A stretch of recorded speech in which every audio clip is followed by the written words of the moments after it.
I always think about it. Mentally, especially your first time, your first encounter, there's really no way to prepare for it. I was only 15, but after that, I just kind of realized like this is the real world and being black, in America. He's among the best in high school basketball, ranked third in the country. Paolo Banchero heads into his senior year already committed to Duke. A multi-sport athlete who's not just a champion on the hardwood, but on the gridiron too. In 2018, he helped Seattle's O'Dea High School bring home the state trophy. The same year, the high school freshman would face a new reality. As an African-American teen, his fame and popularity offered no shield during his first encounter with police. It was pretty kind of sudden. He just came up to the window and had his gun out, told us not to move. It happened here at the White River Amphitheater in Auburn. Paolo and his friend were attending their first ever concert, Chris Brown. And as they were cruising the parking lot getting ready to head home, they say King County deputies targeted their car. I was on my phone just sitting in the passenger seat. I remember, just dropping my phone. In the police report, the King County Sheriff's deputy wrote the vehicle was likely stolen, which it was not, and initiated a felony stop. The deputy approached the car with his gun drawn, pointed right at the kids. We asked the officer over and over, actually, why he had his gun out, just because we were so confused. While police ordered his buddy out, forced him against the car, and handcuffed him, Paolo was organizing his own strategy on what to do. Just don't make any sudden movements. He was remembering the talk with his mother. Don't run. Like one of the main things, don't run. Just keep your hands where, they can see him. Paolo's mom warned, even coached her son on what to do if he was ever stopped by police before he could even drive. Now, if you're white, this might be hard to believe, but it's the reality for families of color. It's the talk we have with our kids to keep them safe. It's not a conversation that you and I can't have.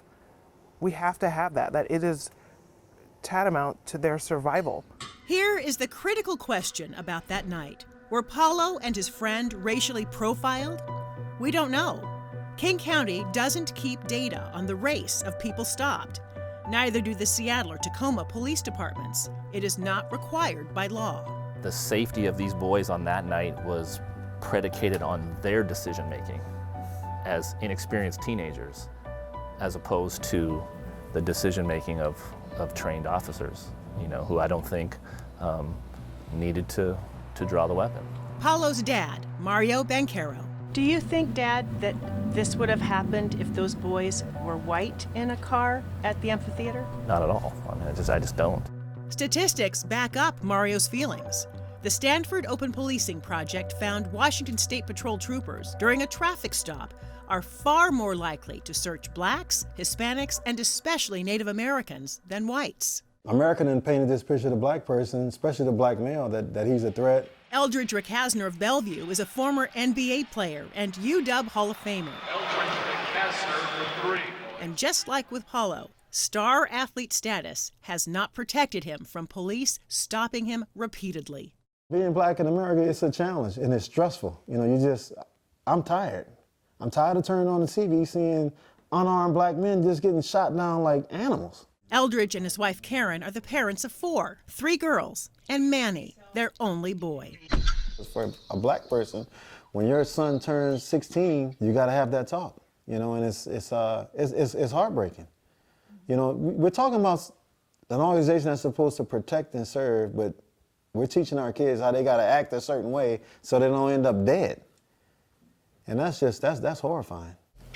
Eldridge told us since Manny's learning to drive, he was about to give him the talk. But you don't say anything until they ask you something. And I want you to keep your hands either where I have my hands at right here on the steering wheel or on the dashboard so they can see them at all times. Then he tells him he has rights. If you ever get pulled over by a police officer and you don't think that they're being fair for you, you have a right to call 911. And Eldridge reminds him to use his best manners. Just make sure you have your hands visible where you can see them and that you're being real respectful. Yes, officer, no officer, when they ask you a question and when you answer.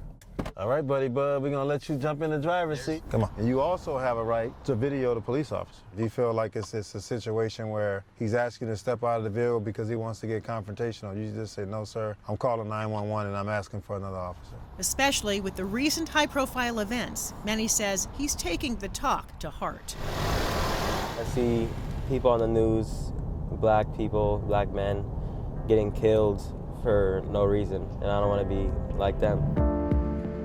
2 years after a deputy pointed a gun at Paulo, he still gets nervous when he's on the road and sees police. A lot of people, whether they admit it or not, just naturally feel more threatened when they see, a black person, which I think is unfair just because it's nothing but the color of someone's skin. Now, he's not just telling his story, he's giving voice to the cause. I just didn't want to, stay quiet because I feel like if you're quiet about it, then you're kind of part of the problem. While Paulo fights for change, there's still so much work to do. And that means parents with children of color will continue to have the talk. I do think the talks that I had with him saved his life that night.